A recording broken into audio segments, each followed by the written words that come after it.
This Torah class is brought to you by TorahAnytime.com. Alrighty, Parshas Veschanan and Shabbos Nachamu. Refuah Shalema. First of all, Refuah Shalema for Mendel ben Lena. Rosemary? Miriam Bar Chaya. And Eloi Nishmas Chaya Bashendi. And Sarah Bas Yudah Yitzchak Eloi Nishmasa. And Eloi Nishmas Avinom ben Shmuel Aaron. Alrighty, everyone. First of all, I just want to say that thanks to Chagit and Yael Fishman, who generously donated their beautiful home in the Hamptons. We had a wonderful retreat the last few days. I think you all saw the flyer. And it came through Tanya's email a week or two ago. Anyway, it was amazing for the last 3 days, and I want to officially thank my assistant, Yafa Yermish, who came from Philadelphia, for all her help and for everybody who participated in everybody's help. Mirza Hashem, if we do it again, you'll all know about it. You'll join us. A few of the people here were able to come, and it was really incredible. Now, it is Shabbos Nachamu. And tomorrow's Tu B'Av. Shabbos is Shabbos Nachamu. And of course, that always goes with Parshas Veschanan. And what we're going to speak about today is the first few psukim of Shabbos, of a parsha, of the Haftorot, Nachamu Nachamu Ami, breaking it down word by word, because it's famous. It's from Yishayahu, it's Perek Mem 40. And then we're going to go into the parsha and see how Moshe Rabbeinu was speaking about exactly what Yishayahu was speaking about. And we'll end up looking into the Shma Yisrael, which is found also in Sefer Dvarim, and hopefully have a view of history and a view of the final nekama comfort that is already predetermined, predestined, guaranteed for us. Alrighty, so everybody knows Yeshayahu Perek 40. Look in your notes, all right? Everybody knows Shabbos Nachamu is always super happy, obviously, because it's after Tisha B'Av, and it's the promise of nekama comfort, as we said. And the next 7 Shabbatot, all the Haftorot are about nekama. Okay, starting with this one. Now, Sefer Yeshayahu is a long Sefer. It's like 66 chapters. Part of the Sefer is about Yeshayahu, who lived about 110 years before the destruction of the second temple. I'm sorry. Destruction of the first temple, but what I was thinking of is the tribes of Am Yisrael, who had not been taken to exile with the 10 tribes. In other words, there was if you know the history of our first settlement in the land of Israel, we came in from the Midbar. We had hundreds of years of the Shoftim. We did not have an organized Malchus, an organized monarchy. We didn't even have Yerushalayim. Tanya, who now works in Ir David, okay, will take us all on a great tour. That's, they're discovering exactly when Yerushalayim was conquered. It was conquered, as you know, much, much later, as David HaMelech, really, who set his sight on Yerushalayim. And so that's hundreds of years after we came into Eretz Yisrael, after the whole Tkufa, the era of the Shoftim, of the judges. In any case, eventually we organized, and it's just, instead of tribes with judges that traveled around and kind of answered questions and localized small governments, we organized into a country with a central government in Yerushalayim and a king. But after David and Shlomo, as you know, that unity broke up. There were 2 kingdoms in Israel, and they didn't always get along. The northern kingdom, called Israel, Yisrael, and the southern kingdom, called Yehuda. The southern kingdom essentially was 2 tribes, Yehuda and Binyamin, and the kings of Yehuda governed the southern kingdom. They came from David. And then there was the northern kingdom, which was 10 tribes, and there were other kings who did not come from David HaMelech, basically not legitimate kings. And these 2 countries that live side by side with, boundaries and gates between them, 2 separate. You probably know this. They built a separate Beis Hamikdash in the northern kingdom, and some of the kings didn't let the northern tribes come to the Beis Hamikdash at all. The real Beis Hamikdash. Anyway, this was not a a workable situation, obviously. And eventually, the 10 tribes were conquered by the Assyrian Empire, by Sancherev, and they were taken away to exile all throughout the north, the east, all over. We're finding them today in Indochina, in all over the Far East, and they're now doing genetic testing. In fact, there's a book, one of the most interesting books on the subject is called Across the Sabbat River. Remember the Sambat Joan, the famous Across the Sabbath River by Hillel Holkin. And it is really interesting about the various tribes they're finding. Anyway, Yeshayahu is speaking after the exile of the 10 tribes. And he's speaking to the southern kingdom who's still intact. And they still have Beis Hamikdash and they still have kings. And the whole north has been inhabited by different peoples. And it's, and you'll see later Yirmiyahu is much later. He's at the time of the Churban. Okay? He actually he still has connections to some of the tribes that are, settled in other places.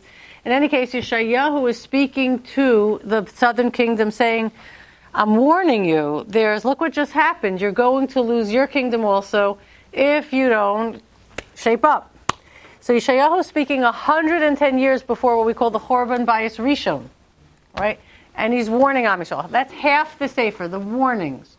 The other half of the Sefer is the prophecy for the future of the eventual restoration of the Jewish people to Eretz Yisrael and to the Torah in our days, hopefully. And Yeshayahu is almost going to be speaking before the Churban, as we said, 110 years before the Churban, but he's speaking in retrospect as if he's living now and towards hopefully in our days, the restoration of Eretz Yisrael fully, and the restoration of Am Yisrael with the Torah, and telling us how we're going to be comforted after a long journey through Galus. Okay? Because he foresaw that with all his warnings and all his dire predicaments, we were going to lose the Beis Hamikdash, we were going to lose Eretz Yisrael. We are going to talk about that. It cannot be seen entirely as a punishment. It was built into the system. The Galus had to happen as we're going to. Now we're going to look into Perek Mem 40 Yeshayahu, that we're so familiar with, Nachamu Nachamu Ami. We're going to break down a couple of the psukim word by word, according to the explanations of Rav Shimon Schwab, my grandfather Rav Schwab, on Yeshayahu. Okay? Now, here we go. So, Perek 40. Starts out the famous words, Nachamu Nachamu Ami. Yomar Elokechem. That's the future. Comfort, comfort my nation, will say, Hashem will say. Why double nekama? First of all, what do we know about nekama? What is nekama? We've talked about this. Think about what is nekama. Think about why the double language of nekama. This is pasuk 1. So on your sheets, you can write this in here. I broke it up line, phrase by phrase. First of all, what do we know about Nahama? Were you raising your hand? Oh, sorry. What do we know about Nahama? Nahama has something to do with nekama. Remember that? Where else in the early Bereshis, we find the word Nahama, and it's used in a very odd, we would think, if we misinterpret Nahama, if we don't exactly know what it means. Yeah, very, very good. HaKadosh Baruch Hu says, right before the Mabul, okay? Right before the Mabul, Vayinachem Hashem, ki asa es ha'adam ba'aretz. Hashem had nechama, that he created mankind ba'aretz, in the aretz. And what in the world could this mean? Hashem had comfort that he created mankind. He regretted it. Hashem said, that was a bad, let me try this one again. It was trial and error. What in the world can this mean? And don't forget, whenever we talk about HaKadosh Baruch Hu having an emotion, this is critical. Having an emotion doing a physical action, so to speak, like Vayered Hashem. Hashem came down. Or Vayichar Af Hashem. Hashem's nostrils flared. Or Okay, here this. Vayinachem Hashem. Hashem was not, what is the word? We don't even know the word yet. Remember this. Hashem doesn't have emotions, and Hashem is not an object, and Hashem is not a liquid or a solid or a gas, and doesn't move from place to place, and doesn't get angry, and doesn't regret. So what does all this mean? HaKadosh Baruch Hu wants us to know, okay, that he's relating to the world, okay, in a way that if we did it, we would use those words. Okay? So, for example, let's just work this out a little bit. Vayered Hashem. Hashem does not move from place to place. Hashem is not more somewhere than somewhere else. Hashem is not more in heaven and less on earth, or more in the east and less in the west, and more in Yerushalayim. What does that all mean? Remember our mashal that we always go back to about our existence within the existence of Hashem. The Gemara says Hashem is Mikomo Shel Olam, the place that the entire Bria, creation, exists within. And this Bria, Va'o'ein ha'olam mikomo, but this world is not Hashem's place. What's our mashal? The fetus. It's the mother is the makom that the fetus exists in, but the fetus is not the makom of the mother. It's not the place the mother exists in. Okay? Now, this is the true about HaKadosh Baruch Hu. We all exist in this great yichud, this great echad, this great oneness, this mitziyut, this reality, which is HaKadosh Baruch Hu. There's nothing else. We'll get to that. That's what we mean when we say Hashem echad. We're in it. When we say Shechina, people think, oh, Hashem put a little piece of Him in us, or Hashem's dwelling in us. It really means we are dwelling, we are shochein in the larger mitziyut, which is HaKadosh Baruch Hu. And the only challenge we really have is to realize that. Okay? Not to choose to live in Hashem's, we already are. It's just to realize we are. Now, this being the case, Hashem can't come down. What does that mean? Hashem doesn't move from places. Hashem is not more somewhere than somewhere else. So what Vayered means, my grandfather explains in many places, and we've spoken about this in the past, is the following: that our capacity to comprehend Hashem, which is limited, therefore referred to as lower, okay, somehow for a moment, expands, or the filters, like that uterine wall, or that virtual mechitza that doesn't allow us to see what we're part of, that gets a little more transparent. We get to see what we're part of. So to speak, Hashem descends into our consciousness, allowing us to understand more, okay, than we can normally understand. And then Vayal, Hashem goes up, means we remain, in our lesser or lower, not physically lower, conscious understanding or capacity to perceive Hashem. Does that make sense? That's Vayered. All right, now, Vayinachem, nekama here means not necessarily comfort, but comfort is the effect of the nekama. Nekama means to change perspective, to shift to change the lens, to have a paradigm shift, to just begin to be able to view it from a completely different perspective. When it says Vayinachem Hashem, Hashem viewed His creation of man from a different perspective, it's as if Vayered Hashem went down. Neither one. Hashem is allowing us to understand our existence here, our position in this world from a new perspective. It's all about us. It's always about us. When it says Vayichar af Hashem, Hashem doesn't have emotions. Hashem's nostrils are not flaring, and He's not in a fury. What it means is remember we've talked about this, thanks to Ari Bergman who explained this, when a person's nostrils flare, they are exhaling, there's like a burst of their breath out through their nose. Think about the bull with the flaring nostrils, the anger. Well, that is a metaphor for we are in danger of expelling our neshama, which Hashem blew in through our nose, which would, so to speak, Hashem has no emotions, be a violation of the purpose of our creation, which we would interpret as Hashem being sad or angry. Okay, that He created us for a reason and we're not living up to it. We're violating it. Does this make sense? Okay. So be very careful when we're looking at attributes or descriptions of Hashem that seem like Hashem had an emotion or Hashem did something physical. Okay? So Hashem allows us to see that creation from a whole different perspective. And after the Mabul, we do see creation from a different perspective. So here in Yeshayahu, back to Yeshayahu, Nachamu Nachamu Ami. We will have a double capacity. We'll talk about double in a minute because it appears again. To view all of our story, the whole story of Jewish history, through the ages, through the Galut that Yeshayahu was predicting, through the journey through all the nations. I have a cousin, Milky Four. She was born in Shanghai. We went through all the nations, and we're able to see that whole journey with all the difficulties it involved from a completely new perspective. Remember that is nekama. And this we will have double, multiplied, meaning we'll see twice. First, there's one degree of change in perspective, and then there's a different degree, another even deeper degree. Now, how does this relate to nekama? Nekama means that who gets to get a paradigm shift? No, nekama. Hopefully we don't get nekama. Who the people that deserve nekama, which often is translated as revenge, but of course, it can't be revenge as in, oh really? Well, surprise, this is my world. Guess what I'm going to do to you? That can't be revenge. And don't forget revenge. Somebody said here, the word nekama appears in Torah in Tehillim. Kel nekamos Hashem.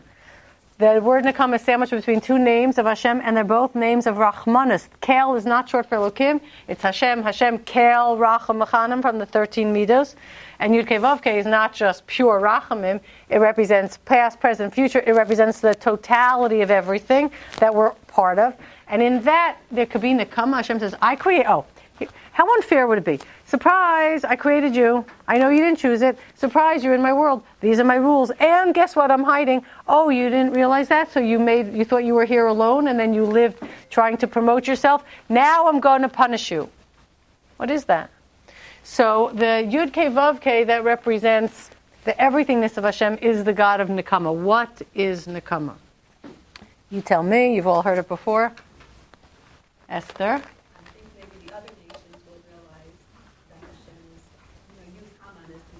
Exactly. When they realize that everything they ever did in their fantasy that they could get in the way or shift God's plan, or that there was no plan, and that there was no people carrying out Hashem's plan, and that they were going to prove that to the world, and they were going to be the gods of the world and take control and do whatever they wanted, when they get to see that not only did that fail, but more so, what? Everything they ever did was used by HaKadosh Baruch Hu to further the plan. That's called nekama. Same like nekama. It's a total paradigm shift. Say, oh my goodness, Hashem used all of our efforts for His own purposes anyway, and then the problem is this. They get to see it. They get to see the yichud, the echad, the oneness. They get to see the curtain being pulled open. But it's not an enjoyable experience. What's the mashal? Who got to see the curtain being lifted and it wasn't very pretty? And who else in our history among the Jews? Ani Yosef. That was like my daughter says, cringe. That was like horrible. That was horrible for them. That was miserable. That was humiliation and shock and remorse and regret, and they were appalled at themselves. And how did they not see it? And how did they not know? And he was sitting in front of them. They've been in front of him for so many times already. There were so many signs, so many hints, and he looked just like Yaakov too, except it was in Egypt, so they probably shaved him, as they says they shaved him, put on those fake gold things, so that, he didn't have a beard. Imagine, you take everyone's seen the Lubavitcher Rebbe's picture, maybe? Okay, imagine if the Lubavitcher Rebbe. They couldn't imagine. They couldn't imagine. It's like what Yaakov said, Lohit Lacy. And he couldn't imagine it, and but more than that, even when you're so sure that it can't be, you don't see when it's right in front of you. If literally, if Moshe Feinstein, Zechron Levracha, we should say Tilm for Reuven, yeah, and we should add them, yeah, and his wife. If he would walk in here, the Lubavitcher Rebbe would walk in here without a beard, shaved, clean, with a yarmulke, nobody would recognize them. Okay, so Yosef is sitting right there. In any case, Nechama is a change in perspective on our part that gives us comfort, whereas they experience nekama, which is a same thing, change of perspective. They say, oh my goodness, We just wasted our time, destroyed ourselves, lived in this state of survival of the fittest, trying desperately to secure ourselves. It was all pointless. Hashem's plan anyway, persisted, and here we are. And even though they see that they in the end contributed to the plan, they don't appreciate it. Remember that one we did a bunch of weeks ago? HaKadosh Baruch Hu on the end of days takes a Torah and says, "Okay, Achar Sayam, end of days. Anybody who supported the Torah, come and get your schar." And the Romans come, remember? And they say to HaKadosh Baruch Hu, when did we do this? About a month or so ago. And they say to HaKadosh Baruch Hu, okay, so we built roads and bridges and bathhouses and marketplaces, meaning economy and health and fitness and commerce and all that stuff. And we all did it for Am Yisrael. And Hashem says, fools, you did it for yourself. Now, so what is this Medrash trying to say? Look, it's not like the Roman nation, who doesn't exist anymore, is going to make a petition in front of Hashem who's sitting on a throne with a Torah. It's all a philosophical concept. So what is it that the Romans think that they're going to ask for schar? Right? You have a question? No, but I think I remember this, that we say this in the Haftorot. When in the Haftorot we say that we thank Hashem, and they going to thank Hashem for what Hashem did for us. Yes, So yes. We say that in Shir Hamalos. And we're going to talk about it. But in the beginning, when they begin to see histories, the curtain, being pulled back, so they're going to say, hey, we get schar. And Hashem's going to say, no, you don't. Now, what does it mean we get schar? Schar, remember what the difference is schar and onish? This is very important because it's going to come up now in Yeshayahu. The difference between, what is schar not? Don't think about human reward. Oh, you gave, thank you, you did me a favor. Here, you gave me a ride somewhere. Let me send you flowers for Shabbos. One has nothing to do with each other. It's a feeling of gratitude. This is not schar. Okay? Schar is when the curtain pulls back, which is going to happen for everyone, whether you enjoy it or you don't enjoy it, okay? Whether it's a blissful experience or a miserable experience. For those that always knew anyway that Hashem was governing things, and they didn't stress too much when things didn't go the way they wanted or expected, or they didn't understand things, and they trust in Hashem. When the curtain pulls back, they get schar, which is an unimaginable,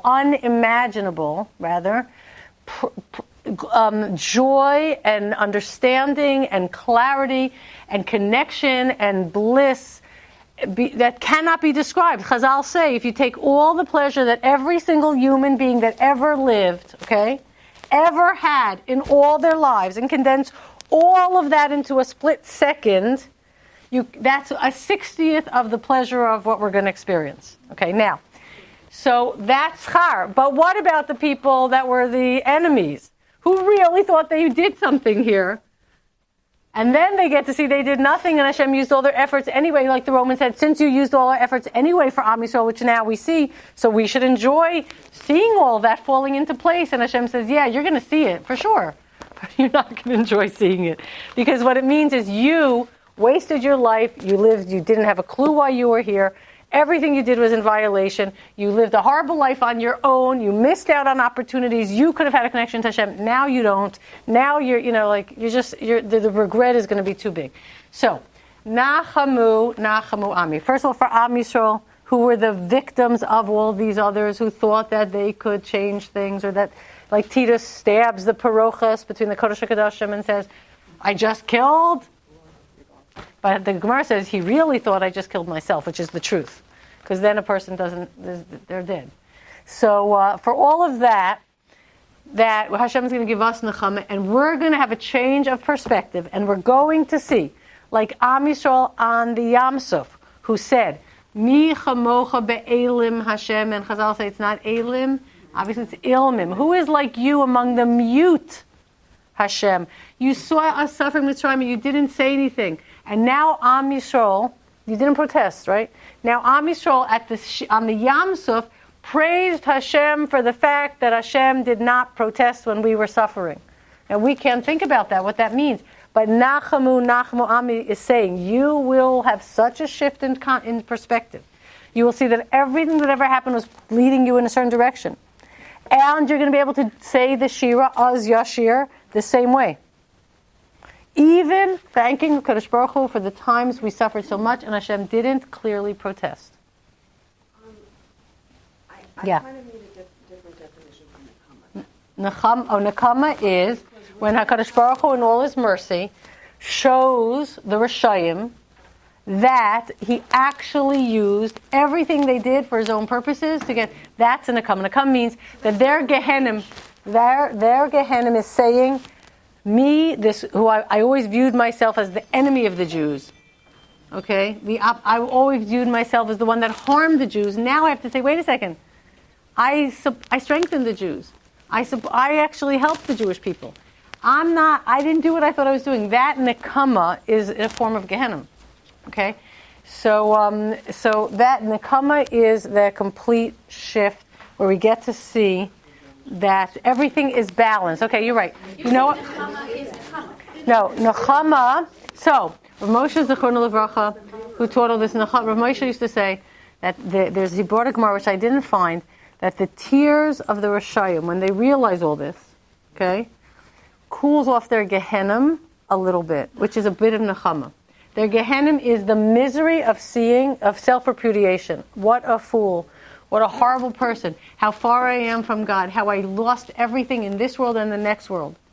Okay? No connection to HaKadosh Baruch Hu. That is nekama. So now, nekama and nechama, yes, they're not exactly. Nekama is the comfort, which is a positive thing.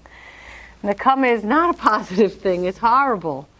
And nechama is, as we said, the comfort that we're going to get when we see, we will not experience self-regret, but we're going to experience understanding. Yeah. What about what secular Jews that never give in? We're talking about it in 1 second. Let's go. So, it says, Nachamu Nachamu Ami. Now, after the Nechama, there's another phase called Dabru Alev, and then Yerushalayim. Yerushalayim is Am Yisrael. Okay?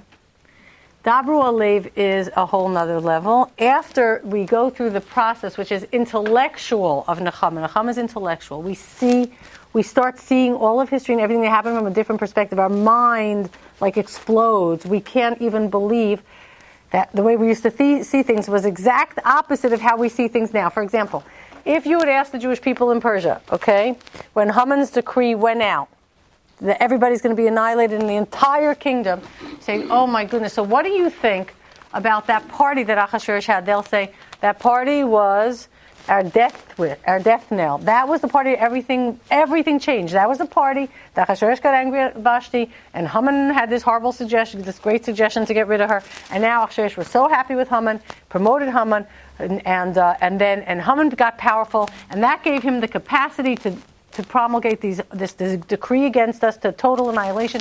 That party that's it. That's where we died. That sealed the fate of Am Yisrael. That party was a disaster. After the 3 days of fasting, and they did tshuva, and Esther said, Haman hara hazeh, then you go ask the Jewish people, hey, what happened at that party? They'll say, that party? That was what saved us. Achashverosh got angry at Vashti, said Haman had this horrible idea, had this great idea. They got rid of Vashti. He made Haman super powerful, brought in Esther, and now refuah, before the makkah, the cure is already before the disease. Esther was there to undermine everything Haman did. That was the greatest thing that ever happened, the party. So the party could have been the death knell. Right, exactly. So what happens here? Exactly. This is the main point. Thank you, Ariel. The point is, history becomes what we turn it into. All the events of history they're all revolved around Am Yisrael. What we do in our spiritual connection to Hashem changes how history is seen, not only how history is seen, how history plays out. There are facts on the ground. There are events. But we determine what happens with them and where they go and how they're interpreted and how they're used. That is exactly correct. They're just, in a way, certain, possibilities, and then we see what happens. Now, so Dabru Alev, just by Yosef, after he said Ani Yosef, all right? So then it says, Vayinacham osam, he comforted them. Vayedaber alibam. Second phase, he said, hey, here's the nekama. You thought you were hurting me. Guess what? You were sending me on my mission to be a king. You thought for bad. Don't worry, Hashem used it for good. You thought you were getting rid of me? You weren't getting rid of me. You were sending me on my journey, just like I predicted. I was going to be a king and I was going to take care of you. So first in the Chamas, he tells them, everything changed, look. Then he speaks to their heart and he says, you didn't really, you're regretful, obviously, you made such a big mistake, but in the end, you actually played a role that HaKadosh Baruch Hu used for the good. It's over now. It's over. Everything is done. Everything is balanced. The story came true. It's all over. Let it go. We're all together. We're reunited. I hold no grudges against you at all. Just you have to let it go. That's Dabru Alibam. You need to move on from the past. It's all over now. You'll never be unsafe again. You'll never be threatened again. Mashiach has come. There's no more war, which is, by the way, the sign of Mashiach is he succeeds in really establishing disarmament, right? You'll beat your sword into plowshares as disarmament. And he says it's all over. That's now. In the Yosef story, the brothers could never forgive themselves. They could never approach him. They could never speak to him. They were like too horrified with themselves to ever really approach him until Yaakov dies. And then they only approach him once. Please don't punish us. And he's like, I have no intention to. So this is Am Yisrael. Really, when HaKadosh Baruch Hu speaks to our heart and says it's all over, and all the mistakes we've made along the way ourselves, which caused our journey to be a little longer and a lot harsher than it could have been, but still we got to where we're supposed to get to, and and we have to see the future. This is what Yeshayahu says is going to happen. Nachamu Nachamu Ami Yomar, your king, God is going to say Nachamu, and he's going to speak to your hearts of all the Jewish people. Vakiru Eilaha, and he's going to call to her. And what's he going to say? What is he going to call Am Yisrael to rise up? A calling. We have a calling now.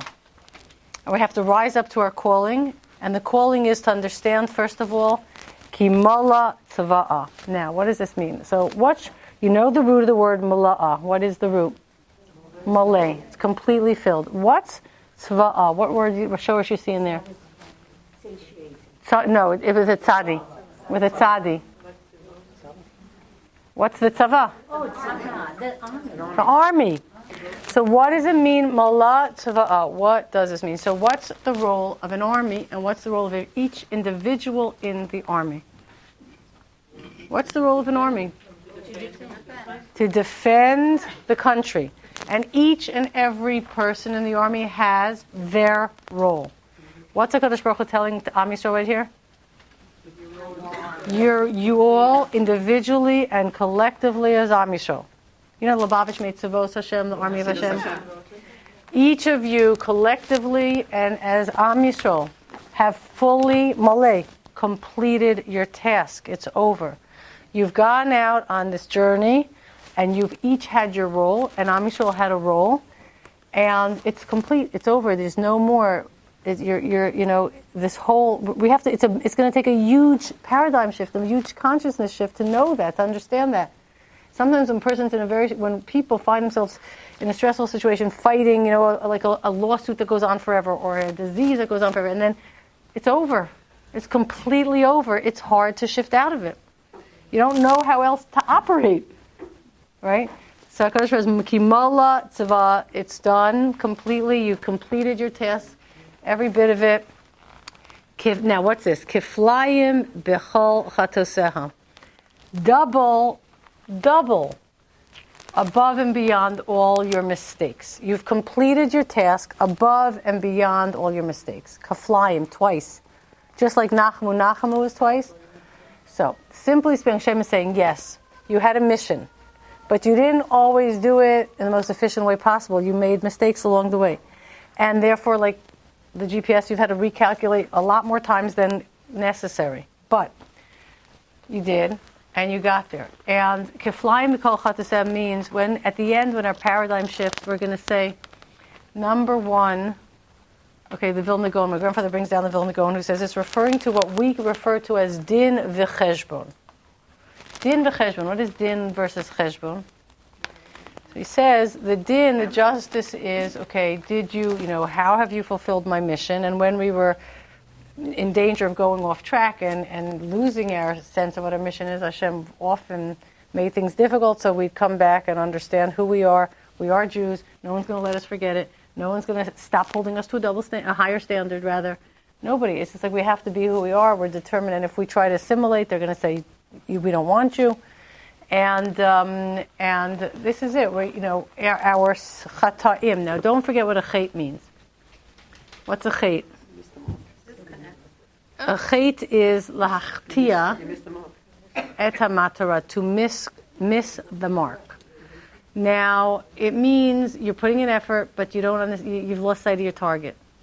By the way, remember we talked about this? We talked this about Hanukkah time in Greek, in the Greek tragedies. Aristotle always referred to the fatal flaw that the main character of the tragedy always succumbed to. It was called hamartia, just like hamatara, lachtia et hamatara, same idea. What was the fatal flaw in Greek tragedies? Hubris. Oh, exactly, hubris. I understand the story here. I have all my ducks in a row.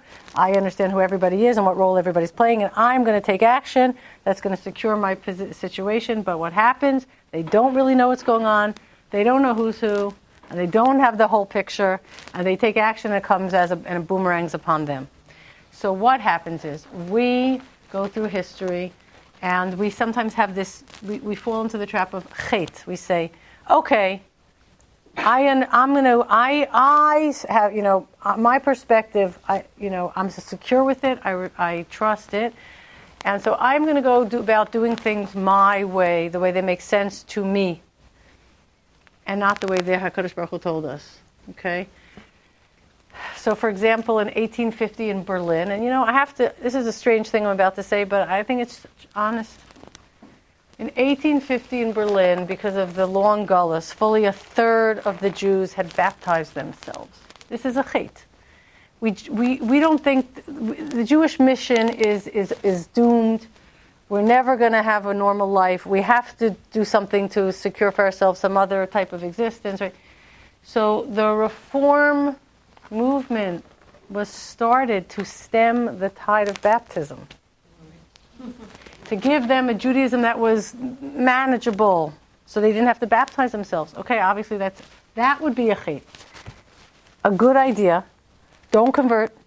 Stay Jewish. We'll adjust it a little bit, and we'll keep our nation together. Look where it led. Okay, it led to having doesn't really exist anymore.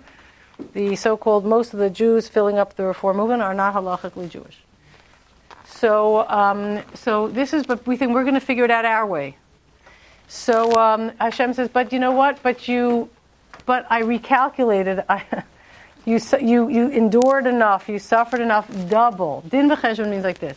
A din is for the mistakes you made, and then the cheshbon is when we go through the regret and the sanctions of when we realize not only did we make mistakes, but look what we lost. Look what by wasting our time and our energy going in the wrong direction. Look what we forfeited by shifting off the path for so long. Look what we forfeited. It's not just that we made a mistake. Look at the generations of Jews who didn't get a Jewish education, who have no idea why they're Jewish, who don't know what their mission is. Now they have to all come back 4 generations later with their difficult journeys to Balei Tshuva and Gerim. Everybody's trying to come back. What about the wasted time that we did so there's a din, and there's like the mistake we made and the wasted energy recouping from that mistake. But in the end, it's not wasted. Everybody, it's predetermined, will find their way back. Bal Yidach, we're going to get soon in a few parshias. Bal Yidach, Mimenu Nidach, no one will be lost. Everybody will be reclaimed. And the regret people go through, I didn't have a Jewish education until I was 30, I'm so behind, I have so much to catch up. That's the cheshbon. The din is like, how could, we have veered off, and now, look how much time we have to spend coming back. So this Hashem said, but you know what, at the end you're going to see that what Am Yisrael went through, you already were paid for all of that. You've already endured enough to compensate for all of that. And that whole process that you went through, and the pain and the suffering to come back, to regain Eretz Yisrael, to regain Torah, to bring everybody back, all of that, you're going to see that you've made up the debt completely. Everybody has come to where they should be.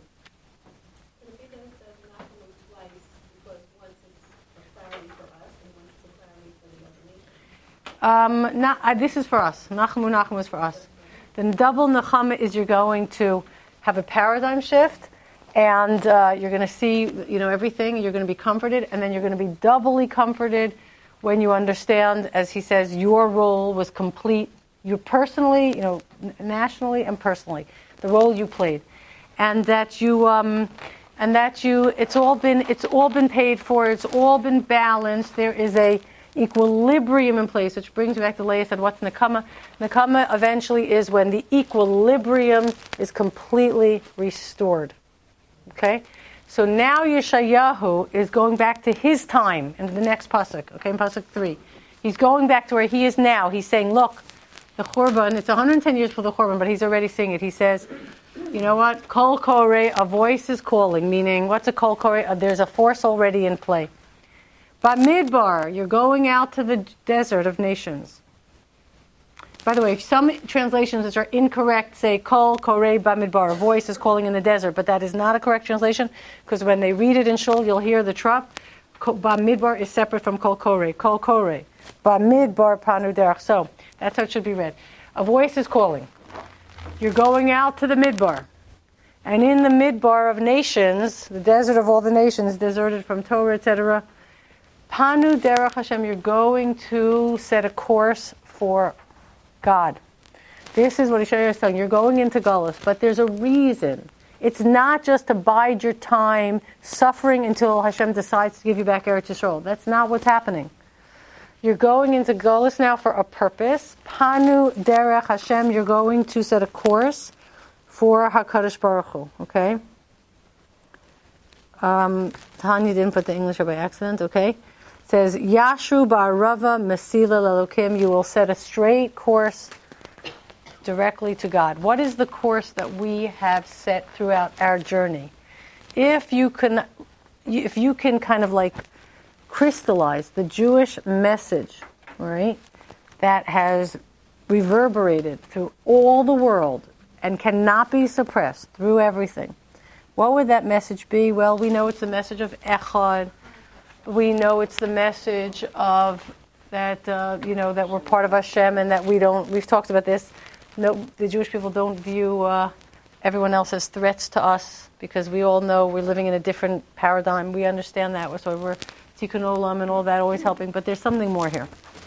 We talked about this last week. In fact, when I put it online, I called the class Ideas versus Armies. Okay, thousands of years ago, we lost our physical, demonstrable symbols of power. Our city, our country, our city, our king, our palace, our army, our temple. These are all physical signs of our kavod and our supremacy and our status in this world and our role. Gone. We went thousands of years without any of it. Where did all that kavod go? It went into us. Kol kvoda bas melech pnima. Now, what did we start realizing slowly, and the world today is just beginning to discover this, that, and this is what Yeshayahu talks about in other chapters, that there's going to be a shift in humanity's understanding of what power is. And humanity is going to get to the point where everybody will know, as is the case today, that not a person with an army and a nuclear weapon, this is not where power lies, and the only way that person with the nuclear weapon can have an army and people is because they don't have any information, right? Like in North Korea, zero information. If they had information, he would not be powerful, right? So where does power lie? It doesn't lie in a person. It lies in ideas. You can see today that an idea, and Mashiach is going to be, Yeshayahu says, we'll talk about it in 1 second, a person who persuades the world. As that curtain becomes open and everybody's perspective is shifting, Mashiach is explaining and teaching and enlightening and persuading, And one great idea, which we know today can go viral in 5 seconds, has the capacity to cause the entire world, billions of people, to rally behind not a person with a palace and an army, an idea, instantly, to rally behind an idea. This is what we understood thousands of years ago. We are going to carry an idea with us. And that idea is going to transform people and nations, and no one will be able to suppress that idea. The idea is this idea that we spoke about. Now, the echad, the oneness, the realization that we are the agents of HaKadosh Baruch Hu's covenant in this world, that it's not survival of the fittest, and nobody's alone, and nobody's battling. That's the Jewish people. That's our message till today. But we understood that this message is more powerful than everything, which brings us to today. We daven for Beis HaMikdash, we daven for Yerushalayim, we daven for a king, we don't need an army. But what about that? Because only when we understand the power of our true ideas and we return to these ideas, meaning to the Torah and the mitzvahs, then we get back also these physical symbols of our position, our leadership in the world. But without the backbone, without the knowledge of who we are, these physical symbols are empty, they mean nothing, and we can't hold on to them, which is a scary thought for today. We all assume everything is going, obviously, in the right direction, and it should be, but we know for a fact that we cannot hold on to our country and our city and our king and anything if we don't have they are meant to be representatives of our ideas, not instead of our truths. So this is part of the journey because we live in a physical world, and they will represent our ideas. They will be entirely devoted to and symbols of and examples of, I'd rather say, not symbols, of our ideas. And people will come streaming to learn from us. The people of the world. This Yisrael is all about this. And the funny thing is, let me just read you one line in Yeshayahu. Here, I'm switching. This is not, you will see here.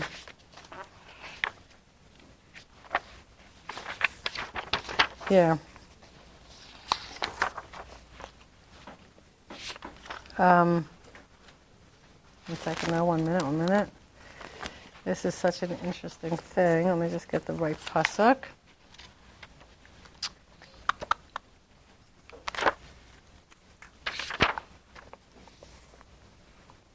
Here.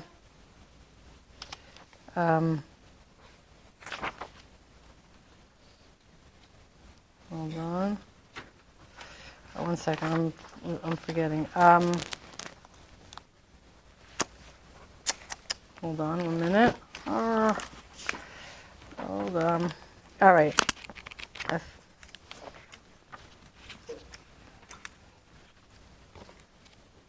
Here. Yeah, here. I'm sorry. It's in Perek Beis. So it's talking about how when the Torah will go forth from Sion, Ki mitzion teitzei Torah devar Hashem Yerushalayim, and v'shafat ben hagoyim v'hochiach la'amim rabim, he will judge among the nations, this Mashiach, admonish many people. Then v'kirtitu charbosam le'itim, they'll cut their swords into plowshares, v'chanitotehem l'mazameros, and their spears into pruning knives. Lo yisai goy al goy cherev, no nation will lift a sword against another nation. Lo yolmadu od milchama, they will no longer learn warfare. Beis Yaakov, the house of Yaakov, l'chu v'nelcha b'or Hashem, you will go ahead and you will go with the light of Hashem. Now look at this. But then Yeshayahu says, but this is the end of days he's talking about. But it's not going to be so simple, because what's going to happen at this time as the curtain's being drawn back? Ki natashta amcha Beis Yaakov. But you have forsaken your nation, many of you of the house of Yaakov. You yourselves don't even know. You're going to be in as much shock as the rest of the world. What's going to happen? Ki malu mikedem, because you filled your lives and your country Israel with far eastern knowledge. Mikedem, that you looked in other places for solutions and answers and spirituality, and you yourselves are going to need to be re-educated as the curtain goes back, which is going to be Mashiach's job. In any case, so this exile that we're going through, it has a purpose, and it is to teach that our ideas. Now, there are Jews have drifted away from our ideas. They think other ideas are easier, don't require as much. All right, we're going to, but Judaism nevertheless survives. Now, we've only gotten to these first two psukim of Yeshayahu, but what I wanted to say, let me add one more idea. Now in Parshas Veschanan, the parsha that we're in, if you look through the parsha, you should really, really read it. Moshe's saying the same thing. You're going to remember the Torah and the mitzvahs. This is what makes you smart. This is what's going to make you an advanced people. This is what's going to make you, your culture and your whole lifestyle is going to be so different than everyone else. The mitzvahs and the Torah I'm giving you. Don't abandon it. Don't forsake it. Remember, this is what Moshe's saying before they ever came into Eretz Yisrael. And then Yeshayahu is saying, you're going to abandon, it's inevitable, you're going to look elsewhere, but you're going to all come back. Now, in this Sefer Devarim, we also have Shema Yisrael.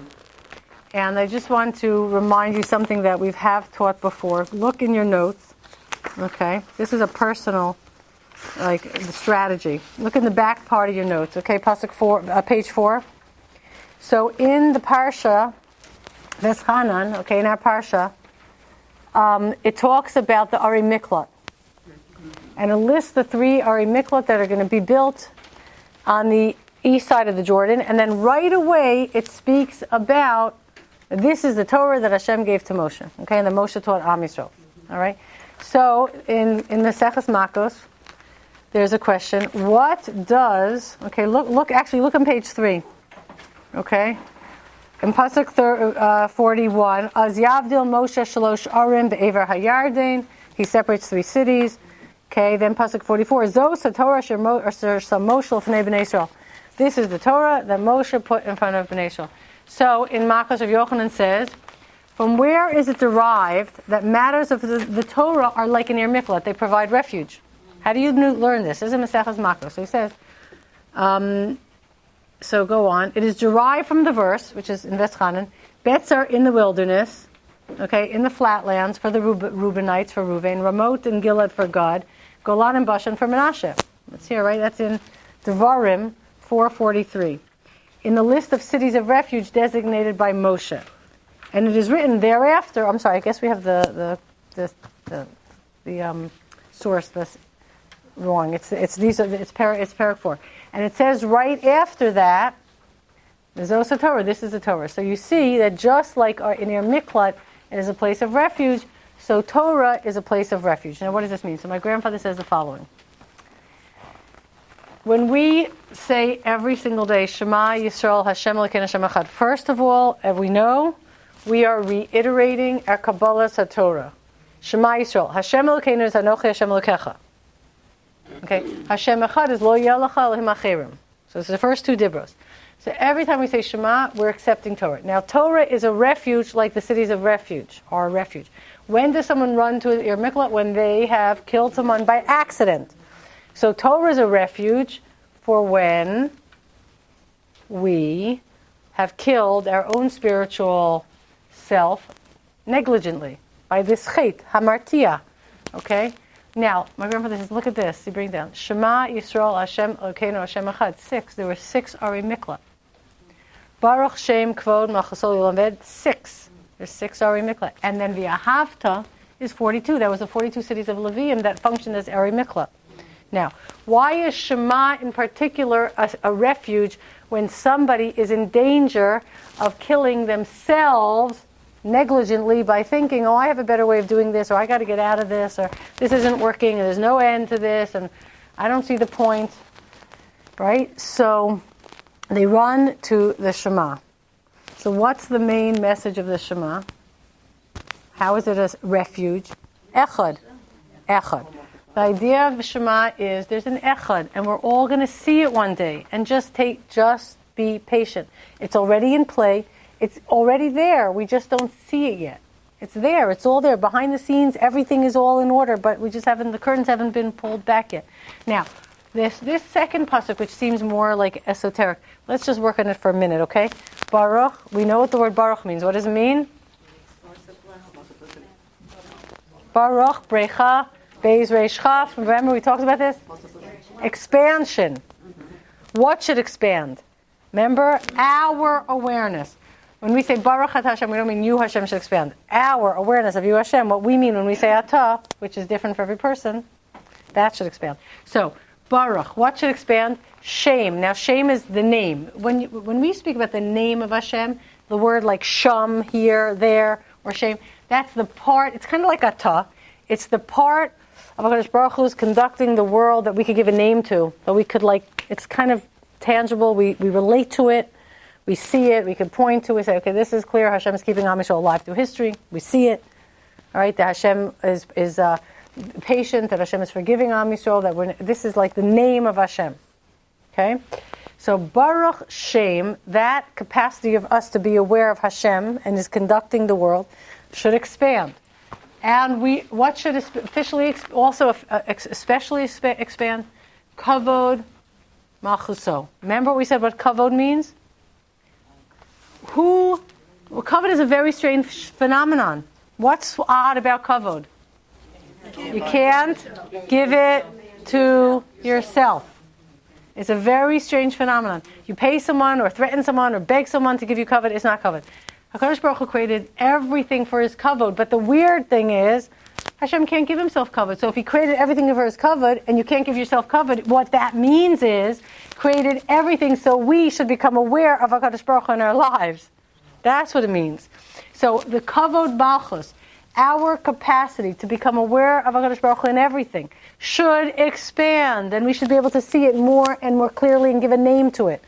Baruch, Shem, Kavod Malchuso, La'olam Va'ed. That's what it means. Does that make sense? Now, the reason we say it quietly, remember when Yaakov said, Shema, the brothers, what's the quiet means? And we whispered, because this is our 2,000 years in Galut. We are seeing it. We're picking up messages. We're seeing behind the curtain. We're seeing all the Nisim Nistarim happening to Am Yisrael, and much more when you're in Eretz Yisrael, and you really, really see them all the time. But it's quiet. We can't convince anyone. We carry it with us. It's under the surface. But when HaKadosh Baruch Hu pulls the curtain back, and here's what Rina said, and we say it in Az Yashir, Az Yimalei Schok Pinol Shanei Rina, right? And the Goyim are going to say, Higdil Hashem, Lasos, Shir Malos, right? B'Shuv Hashem Eshavat Zion, Hayinu Kecholmim. Az Yimalei Schok Pinol Shanei Rina. Az Yomru Bagayim, what? Higdil Hashem, Lasos, Imahem, right? Look how great what Hashem did with them. And then what are we going to say? Yeah, you're right. You're seeing it now, but Higdil Hashem Lasos Imana. We always saw it. We always saw what Hashem was doing with us. But no, we couldn't prove it. We couldn't convince anyone. It was quiet. Baruch Shem. We saw more and more and more how everything was part of the Echad. And how history was going in a direction, and there were certain patterns in play and forces, and Am Yisrael couldn't be ever destroyed or taken off message either. Not the core of Am Yisrael. We always saw it, but it was shush. It was hush.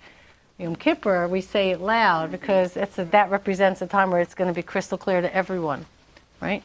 So Yeshayahu, this is telling us it's all purposeful. It's going to all be balanced. We're going to have a nekama. But the main message here is, if you go through Yeshayahu, the main message is for each one of us, okay? Don't weaken. Remember, don't weaken, don't give up, don't be disheartened. And especially, this is the key, we don't get it all back. The curtain doesn't get pulled away until Am Yisrael deserve it to some degree, and B, as it parts and we get to see the big picture, we don't chas v'shalom want to experience remorse and regret and humiliation. So what that means for us personally is to live, and this is where mitzvahs come in, real day-to-day practical mitzvahs that you can only know if you take out books on mitzvahs and you learn the halachas, you go to halacha shirim, and you live by the mitzvahs. And we say we implement this trust in our day-to-day life. And then we are one with it. We don't want to be caught in shock, regretting that we thought we could do things a smarter way or a better way. Okay? All right, everybody. Have a wonderful Shabbos. You've just experienced another Torah class brought to you by TorahAnytime.com.